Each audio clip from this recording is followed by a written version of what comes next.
పెట్టుబడుల కోసం ఒక హోటల్లో కార్యక్రమం పెట్టి ఆ కార్యక్రమానికి కాంగ్రెస్ నాయకులు వెళ్ళిరు, మంత్రులు, ఎమ్మెల్యేలు, కార్పొరేషన్ చైర్మన్లు, బయట వేరే వేరే కంపెనీలకు సంబంధించినటువంటి వ్యాపారవేత్తలు, రియల్ ఎస్టేట్ వ్యాపారులు, ఎవరిని పడితే వాళ్ళని పిలిచిరు. అందులోకి డబ్బులు కావాలి అంటే వీళ్ళ పక్కన కూర్చోబెట్టి వాళ్ళతో ఒక నీచమైన పని జరిగింది అనేది ఇప్పుడు ఈ మిర్లా మ్యాగీ చెప్తున్నటువంటి కామెంట్స్ బట్టి, ఆమె చెప్తున్నటువంటి మాటలను బట్టి బయటపడతా ఉన్నది.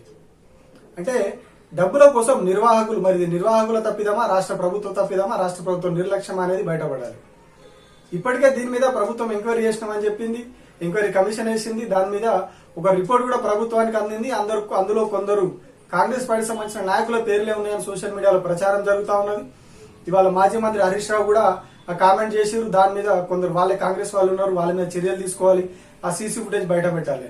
కానీ ఇప్పటివరకు ఆ సీసీ ఫుటేజ్ బయటకు రాలేదు, ఎవరిపైన చర్యలు తీసుకోలేదు. అంతా కూడా నిశ్శబ్దంగా జరిగిపోతా ఉన్నది. ఈలోపే ఆమె ఇంకొక బాంబు పేల్చింది. ఆమె గతంలో మాట్లాడినప్పుడు నిర్వాహకులు కావచ్చు, రాష్ట్ర ప్రభుత్వం కావచ్చు, సోకాల్డ్ కొందరు వ్యక్తులు కావచ్చు, రాష్ట్రంలో ఉన్న వాళ్ళు, దేశంలో ఉన్న వాళ్ళు, మన దేశం మీద దుమ్మెత్తి పోస్తా ఉన్నది, దేశాన్ని విమర్శిస్తా ఉన్నదని కౌంటర్ అటాక్ ఆమె మీదనే చేసిరు. నిర్వాహకులు కూడా ఆమె మీదనే అన్నారు, ఓడిపోతుంది కావచ్చు అని చెప్పి ఆమె వెళ్ళిపోయింది. ఇప్పుడు రివర్స్ లో మా మీదే కామెంట్స్ చేస్తా ఉన్నది. కానీ ఆమె క్లియర్ గా చెప్తా ఉన్నది, నేను ఓడిపోవడానికి రాలేదు, నా సెల్ఫ్ రెస్పెక్ట్, నా ఏమంటారు, నేనుండే పద్ధతి అవన్నీ కాపాడుకోవడానికి నేను ఇట్లా చేసిన, నేను చిల్లర పనులు చేయడానికో ఇంకొక దానికో అక్కడికి వెళ్ళలేదు.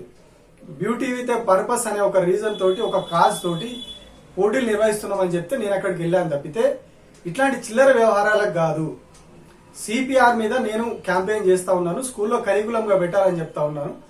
వీటన్నిటి క్యాంపెయిన్ కోసం నేను పాటుపడతా అక్కడి వరకు వెళ్ళాను. కానీ వీళ్ళు ఇట్లాంటి నీచమైన పనులు చేసి మమ్మల్ని ఒక దుకాణాల్లో బట్టలు అమ్మడానికి పెట్టిన బొమ్మల్లాగా నిలబెట్టి నీచమైన పనులు చేయించడం, ఇట్లా కొందరు ప్రైవేట్ వ్యక్తులు మా దగ్గరకు వచ్చి ఇట్లాంటి మాటలు మాట్లాడడం, ఇవన్నీ చేస్తా ఉన్నారు. సో ఇవి తట్టుకోలేక, నేను ఇవి భరించలేక అక్కడి నుంచి వెళ్ళొచ్చేసిన అని చెప్పి ఆమె ది గార్డియన్ కి ఇచ్చినటువంటి ఇంటర్వ్యూలో చెప్పారు. సో ఇది కాదా ఇంటర్నేషనల్ షేమ్?